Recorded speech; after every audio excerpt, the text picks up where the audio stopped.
A J-Mix exclusive. Darren Vegas music. Hello all, it's J-Mix here with TupacNation.net, and this week's installment is with former head producer of Death Row Records, Darren Vegas.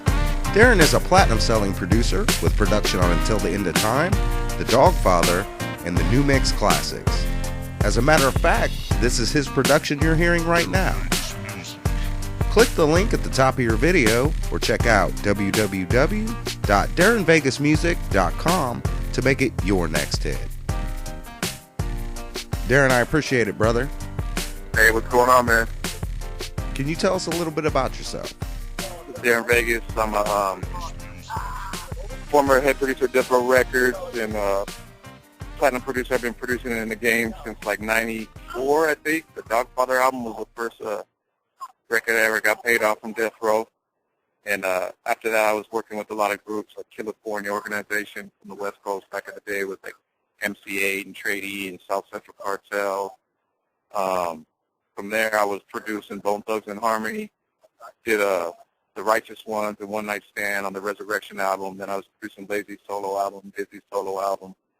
And then went on the, producing for my man Crooked Eye for years, working on all his projects, and we both signed at the Row together.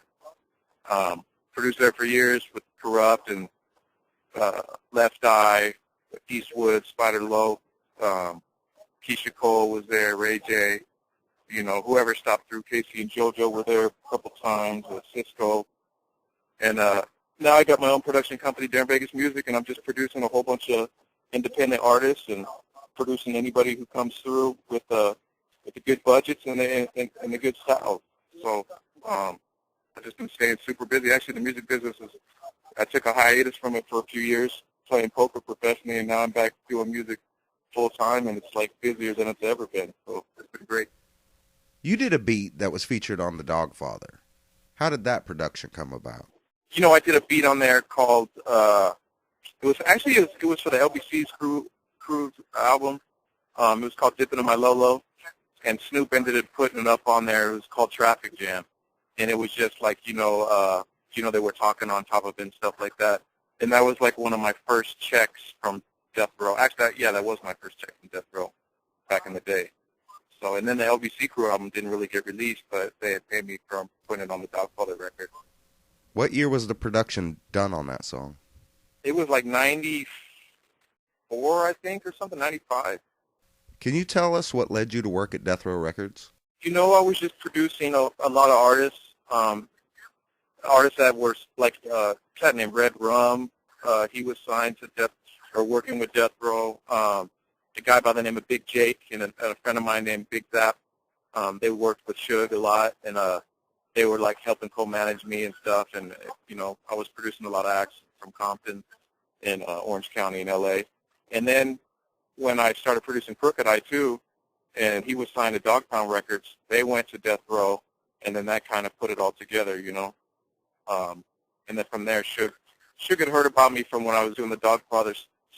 That did that cut back in the day, and then through Big Jake and Zap and Crooked Eye, and then Big C Style and me flew up to prison to meet him there, and then he had told me he was been wanting to sign me for a while, so we worked out a deal to do the Tupac remixes for Happy Home and Why You Turn on Me, and then the Dog Pound 2002 record. And that's kind of how I got introduced to Suge, was actually in prison. They flew me up there to meet him, and we had a good meeting. He told me, if these songs do good, which I think they will, I want to sign you to be the head producer of Death Row. And so, those songs blew up, and then we did the deal, and, that's when I ended up signing. Now, when you say Big Jake, you do mean Jake Robles. Yeah, exactly. He was DJ Quick's manager at the time, too.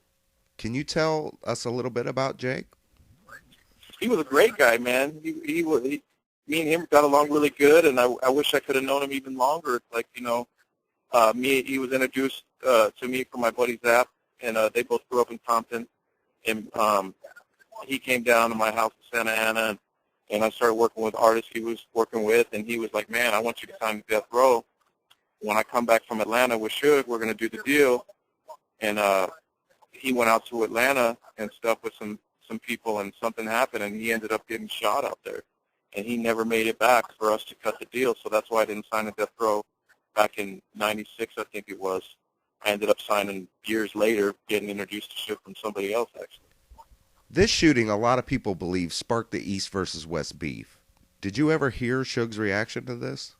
You know what? I didn't, but it's crazy because I was waiting by the phone to do my deal with Jake and Suge when they did that. I had been up to Death Row to meet with all the guys, Kevin Black and the other guys there, and when Jake went out there, he had hit me right before he left. He actually came to my house. You know, we kicked back for a while, and he's like, when I come back, we're doing the deal, man. It's on, you know.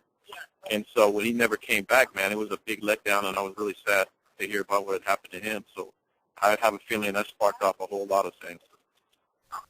Because you have production on the Dogfather album and worked with the Dog Pound, were you around for Snoop leaving Death Row?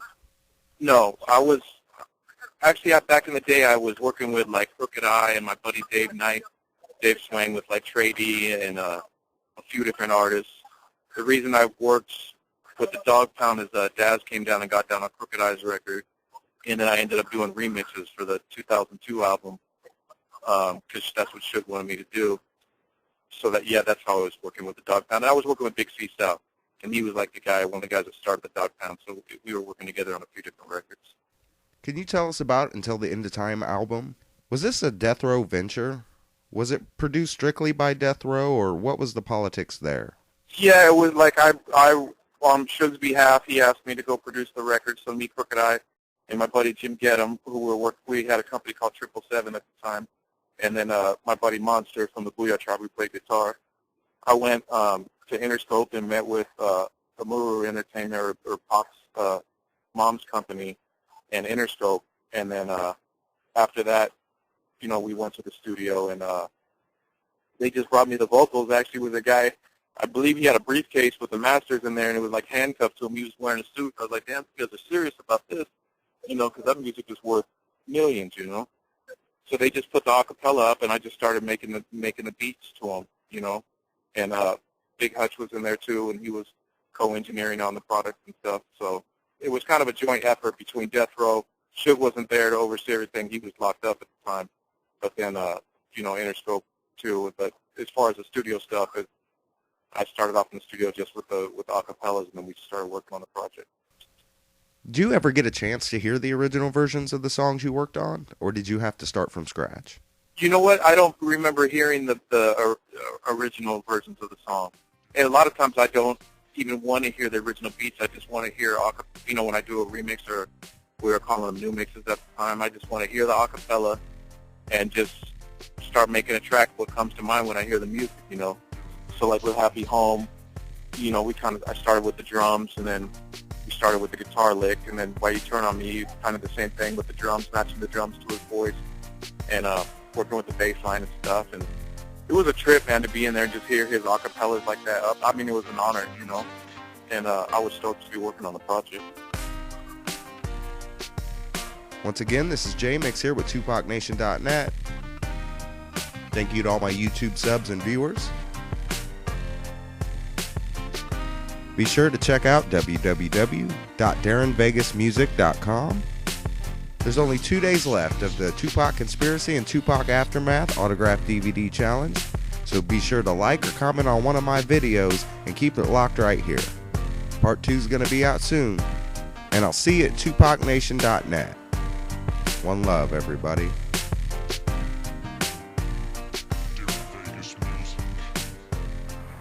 A J-Mix exclusive. What up, shut up?